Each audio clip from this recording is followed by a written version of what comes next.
Section 1. The Golden Cage. When people hear billionaire family, they imagine luxury, ease, and open doors. But being the outsider son-in-law in a dynasty like the Canes felt more like living in a golden cage, admired from a distance, never trusted enough to hold the keys. Every chandelier, every marble floor in their mansion whispered the same thing. You don't belong here. Lily tried to make it easier. She'd squeeze my hand under the dinner table whenever her father made one of his polished little jabs, the kind that came wrapped in a smile but cut all the same. Not everyone can handle pressure, son, Richard would say, swirling his wine. But you're doing fine. Fine. The word echoed like pity. He'd hired me into one of his subsidiaries after our wedding, a generous gesture, as he called it, and I accepted, partly out of respect, partly because Lily begged me to. I was naive enough to think hard work could bridge the distance money built.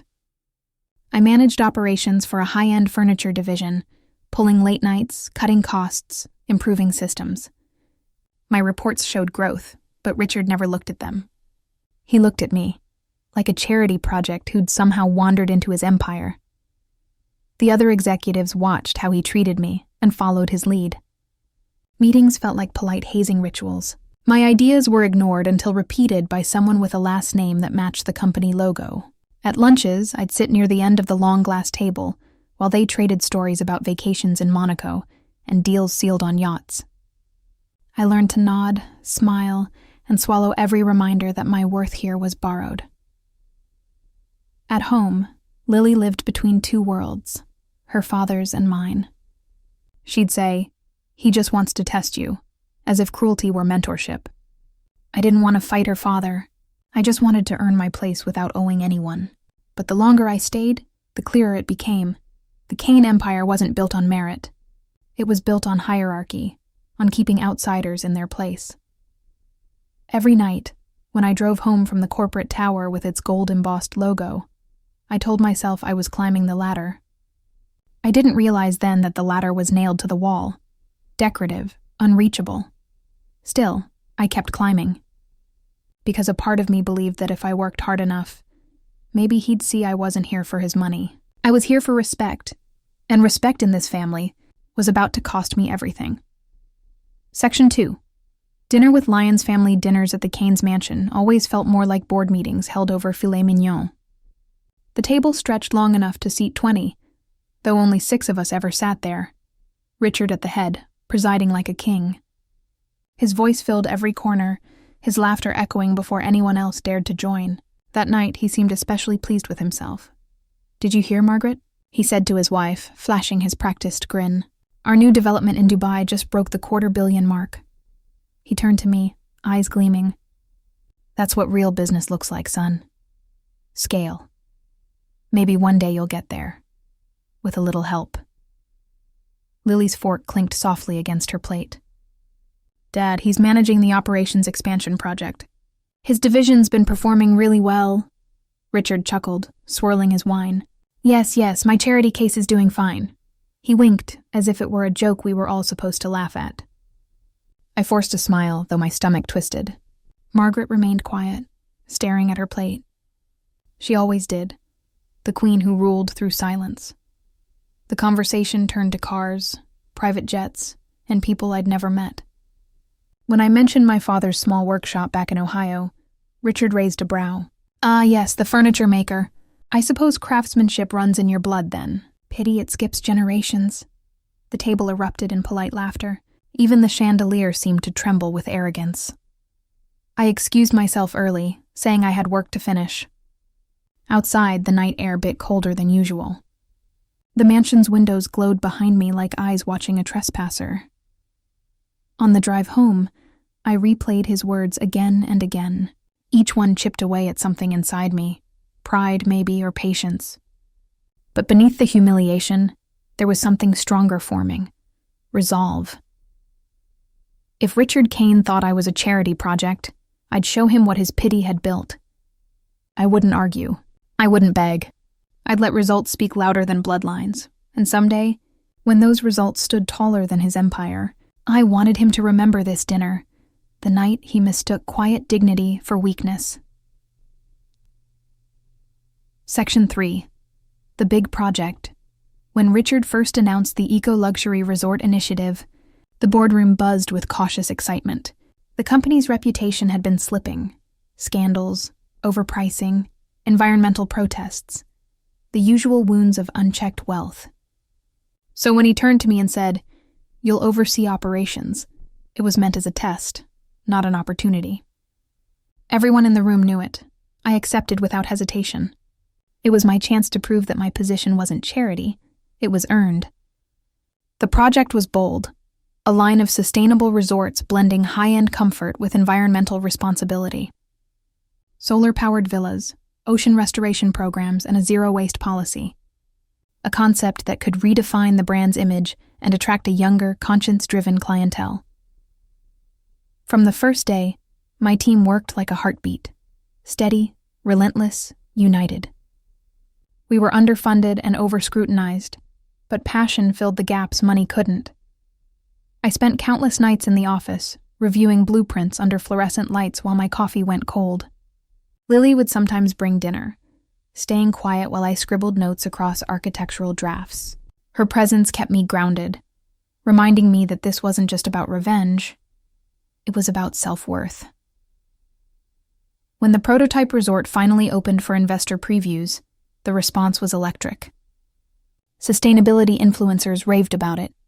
Luxury travel blogs called it the future of responsible opulence. I could feel a shift in the air, the first hints of respect, the kind that couldn't be faked or forced. Even senior executives who once treated me like an intern started addressing me by name in meetings. But Richard's smile grew tighter. He'd visit the site occasionally, walking through the halls with the detached air of a monarch touring someone else's castle. "Good work," he'd say, his tone neutral. But his eyes, sharp, assessing, betrayed something darker.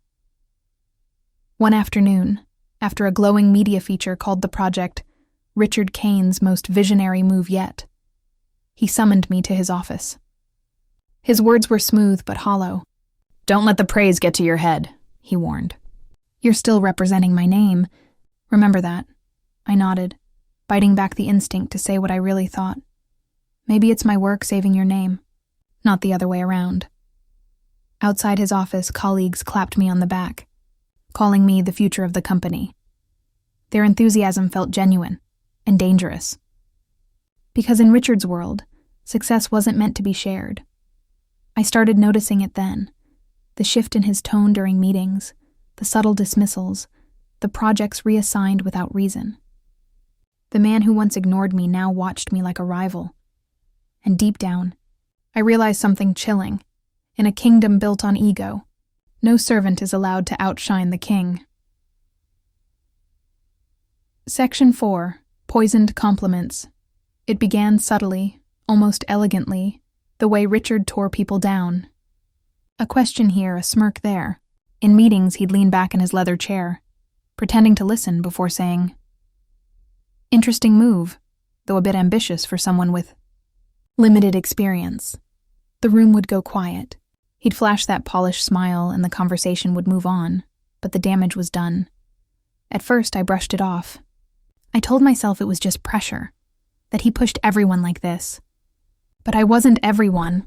I was the outsider, the charity case who'd married his only daughter, and Richard knew exactly which words to use to remind me of that. Every success I presented, he'd lace with venom. "Not bad," he'd say in front of the board, for someone who didn't grow up around real money. Laughter would ripple softly around the table, the kind that pretends to be harmless. I'd smile too, pretending it didn't sting. But every time he did it, I felt my credibility erode in front of the people I'd worked so hard to earn. My team started second-guessing themselves. "Are we still aligned with Richard's vision?" one of my managers whispered after a meeting. The question was innocent, but I could hear the poison in it, Richard's poison.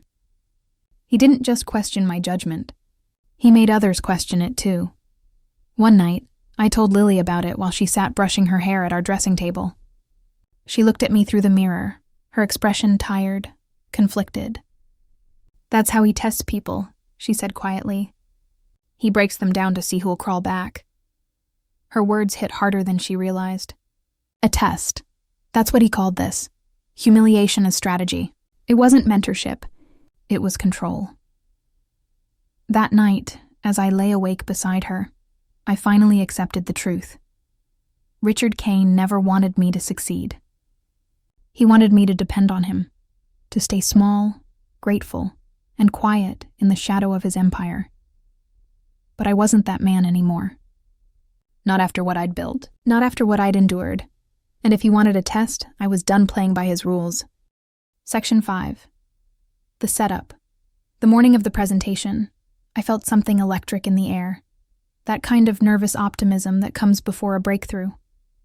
We were unveiling the expansion model for the eco-luxury resorts, and projections looked incredible. Investors were flying in, journalists were invited, and I had spent weeks refining every number, every slide. Even Richard had congratulated me the night before, or rather pretended to. "Big day tomorrow," he'd said with a thin smile. "Don't disappoint the family." When I walked into the boardroom, it looked different, almost staged. Every seat was filled, senior executives, investors, PR heads, even a few unfamiliar faces who turned out to be from major business outlets. Cameras, notepads, hushed anticipation. Richard sat at the head of the table, hands folded, that same imperious calm that always made people defer. I started strong. The presentation was tight, confident. The numbers spoke for themselves. I saw nods, heard murmurs of approval. For the first time in months, I felt seen for what I could do, not where I came from. And then Richard raised his hand. "Hold on, everyone," he said, his voice smooth and slow. "Before we go further, I think we need to address something concerning." The atmosphere shifted instantly. He turned toward me, face unreadable. "I've been reviewing some of the expense reports related to your division," he continued. "And well, these figures don't quite match what you've presented today." My stomach dropped. He gestured to his assistant, who began distributing printed documents across the table. Spreadsheets, edited charts, numbers highlighted in red. "Unauthorized expenditures," he said evenly. "Non-approved vendor payments. Overspending on marketing." Quite the list, I froze. Those weren't the full reports. They were cut, manipulated. I recognized the data, but not the context. The legitimate trial costs and third-party sustainability audits had been removed, making it look like I'd been funneling funds carelessly. "Sir, with respect," I began, my voice trembling despite myself. "Those figures are taken out of context. We had board-approved reallocations for—" Richard leaned forward, his tone just soft enough to sound paternal. "Relax, son. We're all family here. No need to get defensive." Laughter, polite, restrained but humiliating, rippled through the room. My hands clenched at my sides. "I'm not being defensive," I said, forcing calm. "I can provide full documentation to—" He cut me off. "Then perhaps you should have come prepared." His eyes lingered on me with feigned disappointment. "This was your chance to prove you were ready for leadership. And yet here we are. Every eye in the room was on me," the investors whispered. The journalists scribbled. My carefully built credibility unraveled in seconds.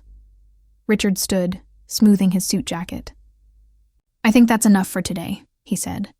"We'll conduct an internal review." As the room emptied, my team avoided my eyes. I caught my reflection in the glass wall. Pale, tense, humiliated.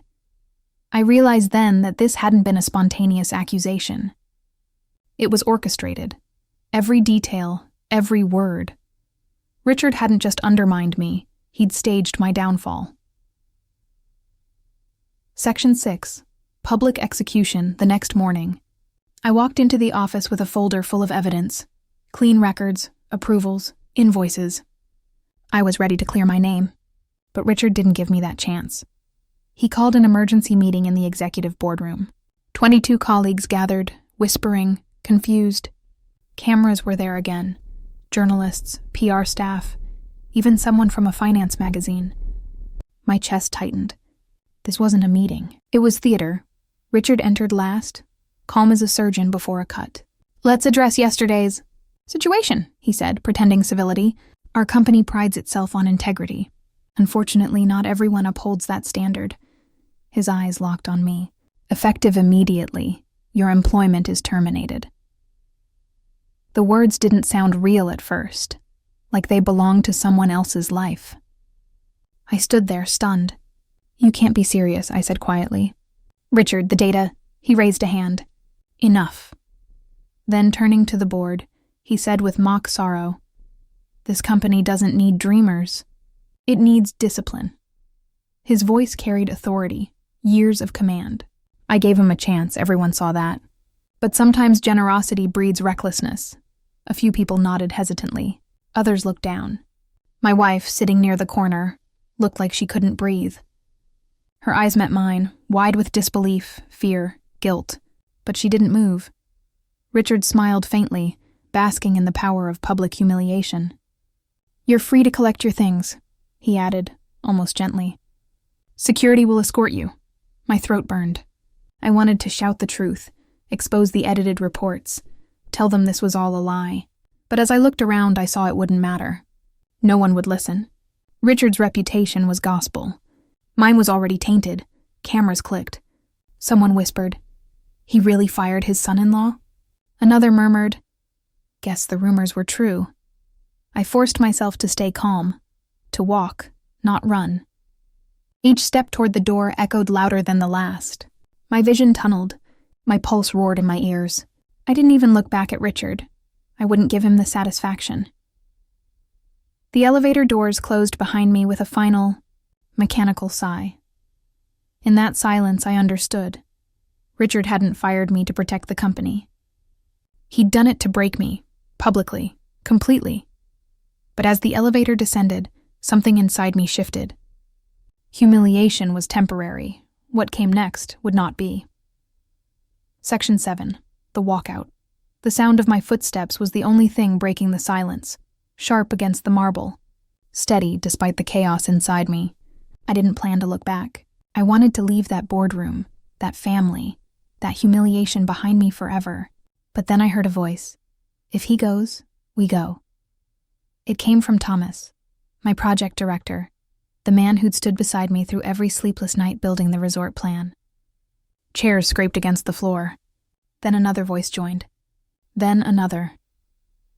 When I turned around, 22 people were standing. Every member of my team, the people Richard had called dreamers, the ones he thought he could control. Their faces were pale but resolute.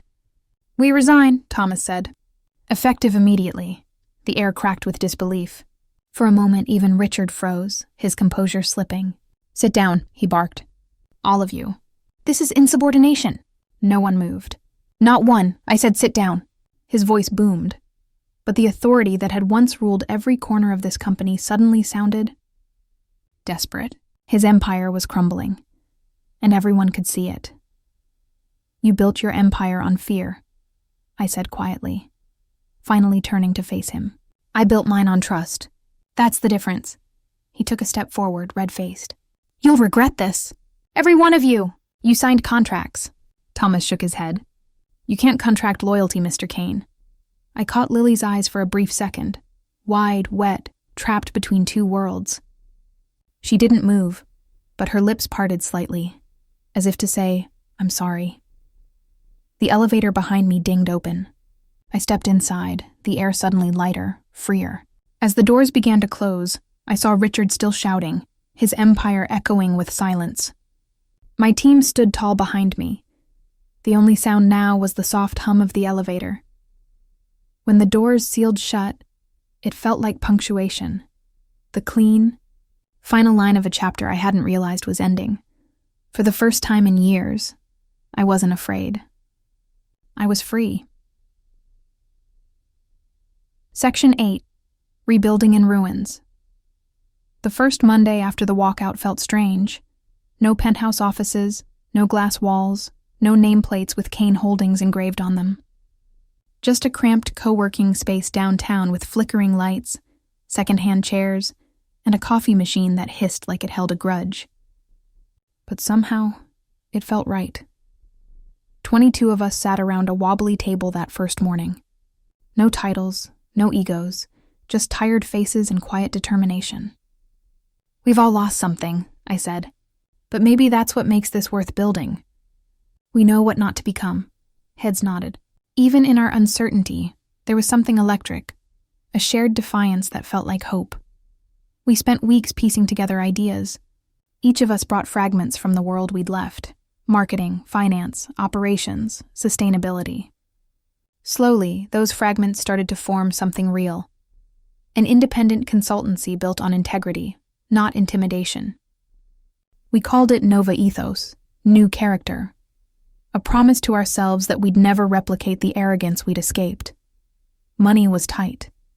Some sold cars, others dipped into savings.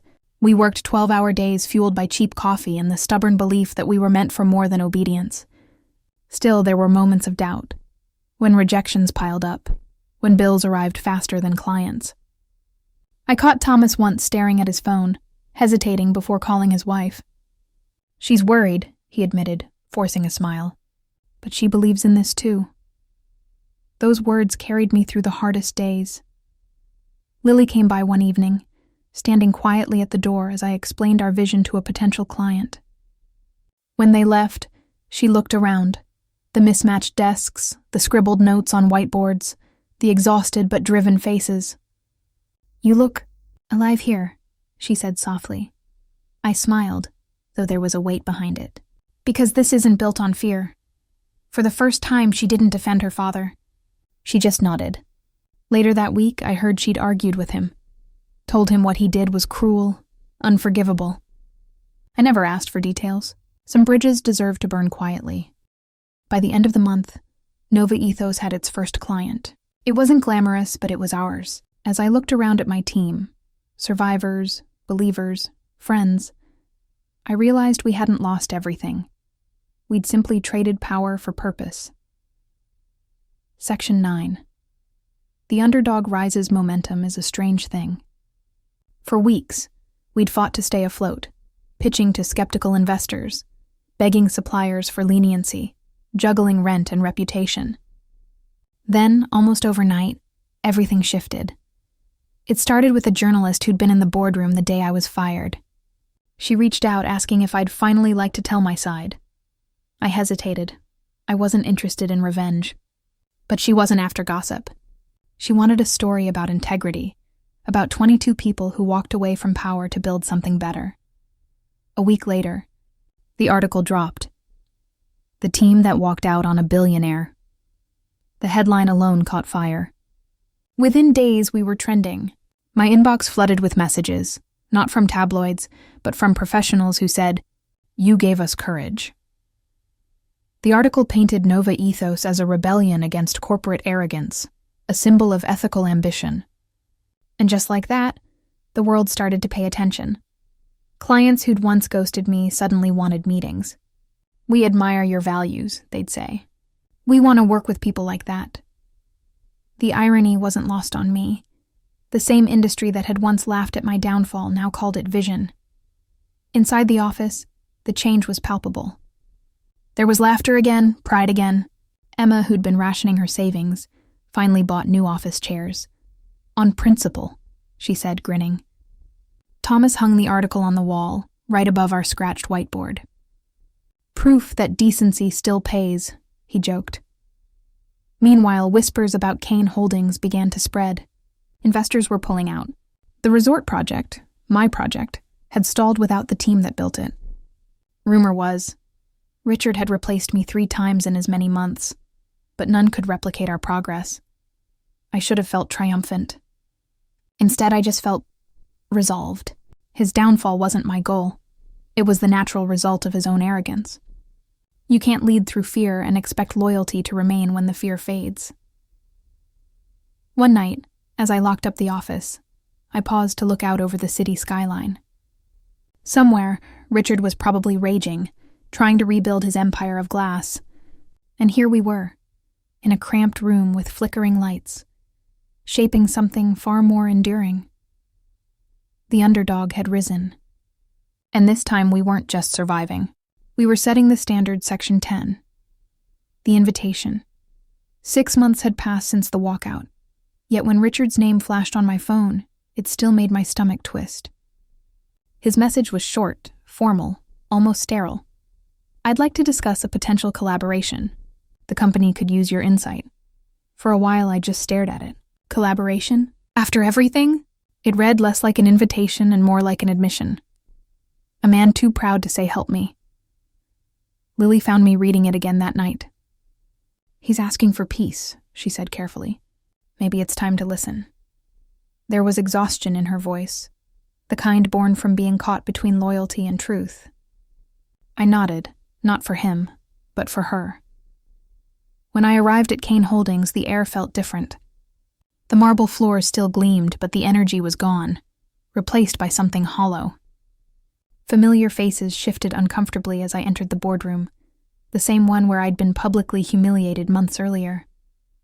Richard stood at the head of the table, older somehow.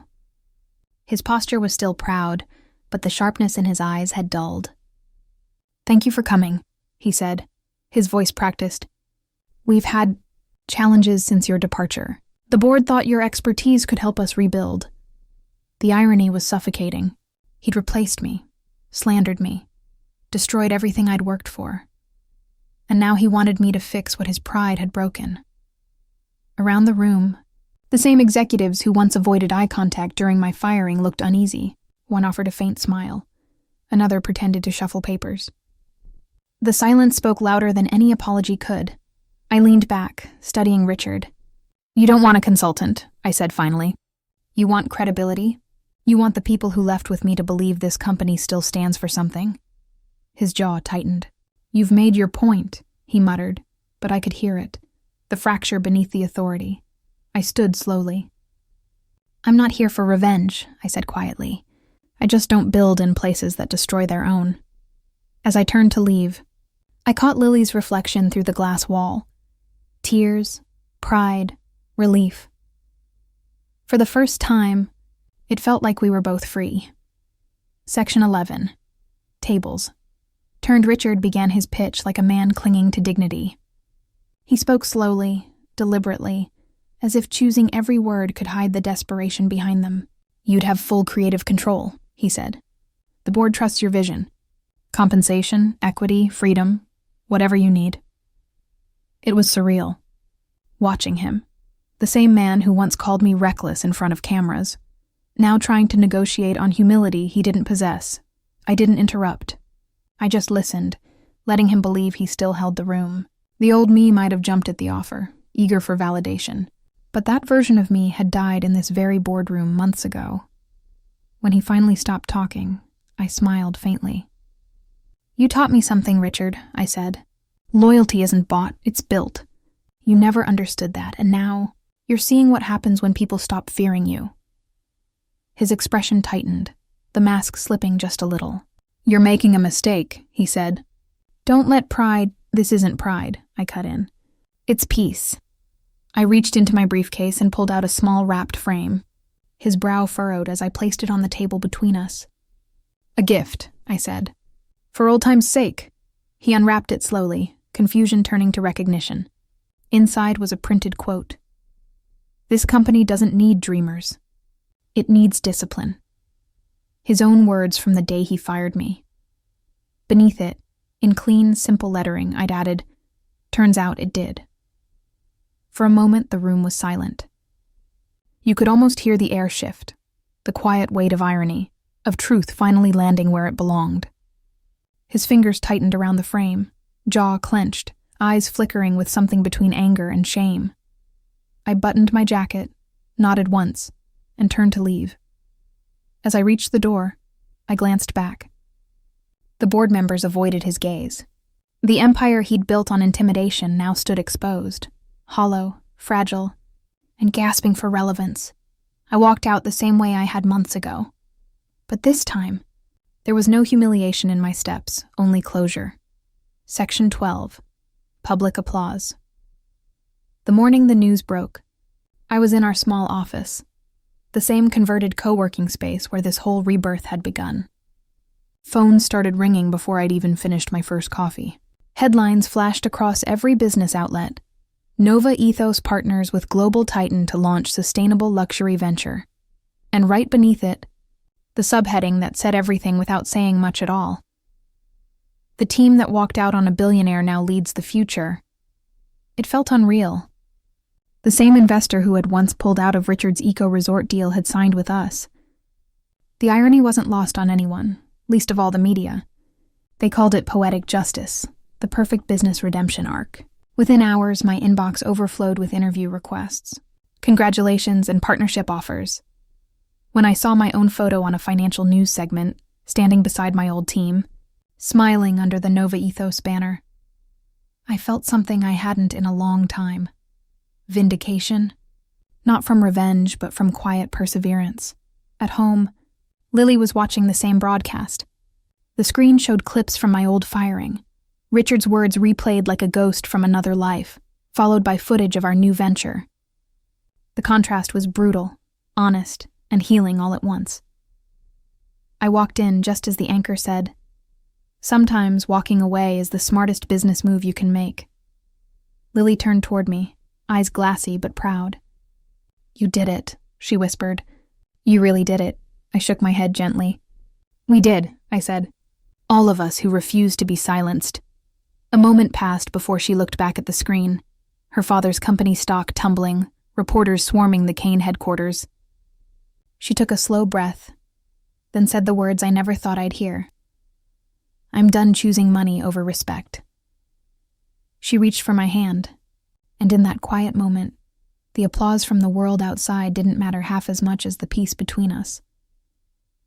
For the first time, the story wasn't about his empire falling. It was about ours finally rising. Section 13. The apology that never came. It arrived in a plain white envelope. No company seal, no return address. Just my name, written in Richard's sharp, impatient handwriting. For a long moment, I considered not opening it. After all the noise, the humiliation, the quiet rebuilding, what could he possibly say now that would matter? Inside was a single sentence on thick stationery. "You built what I couldn't control. Congratulations." No signature, no warmth, no hint of remorse. Just that. 7 words that said more about him than any apology could. It wasn't acknowledgement. It was surrender. For a moment, I imagined the weight it must have cost him to write even that. The man who had once humiliated me in front of an empire, now forced to face the proof of his own smallness. I folded the letter carefully, walked outside, and set it alight. The paper curled, turned to ash, and drifted away, like the last trace of his shadow over my life. I didn't feel angry. I didn't even feel triumphant. I just felt free. That's when I realized closure doesn't arrive dressed as forgiveness or regret. It comes quietly, the day you no longer need either. Section 14. Worth more than gold. The new Nova Ethos headquarters stood tall against the morning sky, all glass and light, alive with the hum of people who had once risked everything for integrity. As I walked past the front doors, I caught sight of familiar faces, laughing, debating, creating, the same ones who'd walked out of that boardroom with me. Only now, they carried themselves with a quiet pride that no paycheck could ever buy. Through the glass, I saw the elevator, sleek, silver, modern.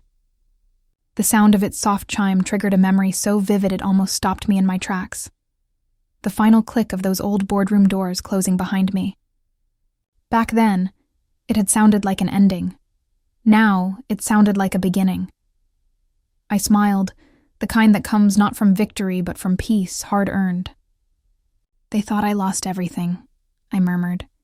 "But I found the only thing that matters, respect."